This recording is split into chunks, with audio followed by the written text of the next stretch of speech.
Just thought to do a little video on the practicalities of owning the ZZR600 on a day-to-day basis. So it's just a nice practical bike to own. The fact that you can fit a rack on, have a top box on if you want. Not saying to ride with that on all the time, but it's nice to have the option. It's also nice to have a centre stand, which the bike comes with, which is not only useful for maintenance, it's handy, you know, if you just want to, it's a windy day or something, you want to put it somewhere secure.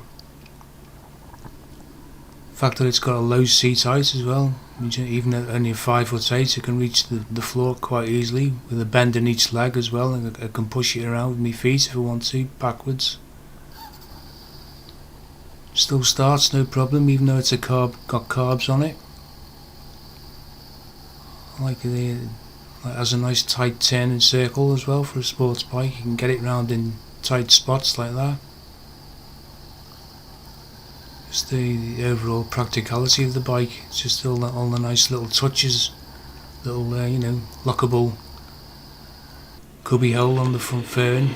Carry a spare pair of sunglasses, earplugs, whatever you want to do. It's just all the nice bungee hooks on the back as well, carrying luggage.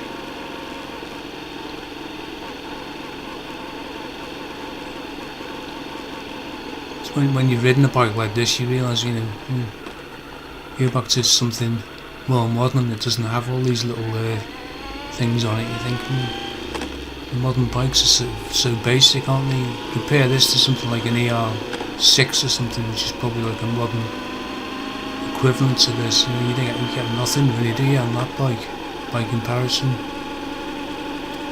On the modern ZX6s you can't fit anything on them, they're just purely for the track mostly. This has got room under the seat as well, extra storage under the seat. Carry loads of stuff on it.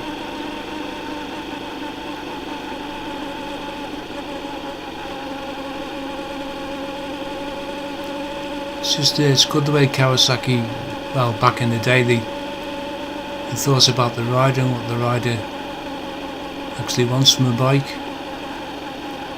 The fact that they saw, the engineers must have sat down together and worked out what people wanted from a bike on an everyday basis, and then just put it all into production, sort of thing. When this bike was first launched in 1990, it was supposedly the fastest 600 you could buy at the time, 150 mile/hour top speed or something, but everybody goes on about the 1100, which was also launched at the same time, wasn't it? 176 miles an hour, or fastest production bike you can buy, and you get all excited about that particular bike. But now, about 30 years on, with all the bad road surfaces and speed cameras everywhere, lowering of the speed limits, the 600 starts to make more sense to ride.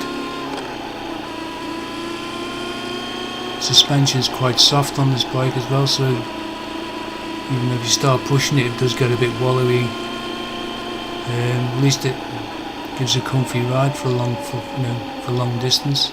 When I first got this bike, I thought, well, it's only a 600, I'm not going to be able to ride that very far compared to my 12, but I'm going to get really uncomfortable on it on a long ride and things like that. The engine's going to be screaming all the time, but no, not really. So we're just passed through Barmouth there, and that's like 170 mile an hour, well, 170 mile round trip from where I live. So this bike does it quite easily. I don't suffer with a bad back and sore wrists and all the things that people complain about when they ride this bike. I've not had any of that. I'm used to sports bikes. This is a comfy bike for me compared to some of the other things I've ridden over the years. If you've always ridden sports bikes, then you just get used to the riding position. I'm used to riding a big adventure bike sitting bolt upright everywhere. That obviously if you go from one of those to this, it's going to be uncomfortable. But I don't like the adventure bikes. I tried one once and I didn't like the sit up and beg riding position. That actually hurt me back more sitting upright. I prefer to sit forward. I find this position more comfortable. It's just what I'm used to. When I go out cycling, I sit in a more extreme position than this. I sit right over the dropped handlebars and stuff. I'm used to sitting right over, stretched right over the bike anyway, so my back muscles are just got strong with cycling, so when I jump on a motorbike it's not a problem for me.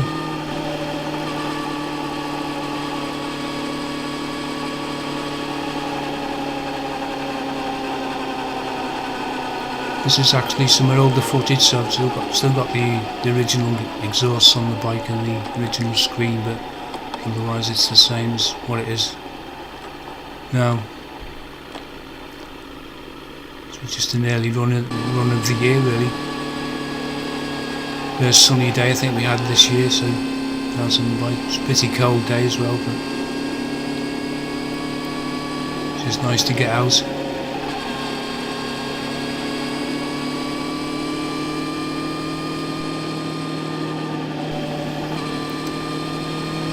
Like I said in one of my previous videos I did on, Kawasaki's have had a long tradition, haven't they, of making these sports tourer type bikes from the early GPZ days in the 1980s right up to the present day. They're pretty much experts at doing this type of bike. So if you're in the market for a sports tourer, then Kawasaki do the best ones. There's no question they make the best sports touring bikes you can buy.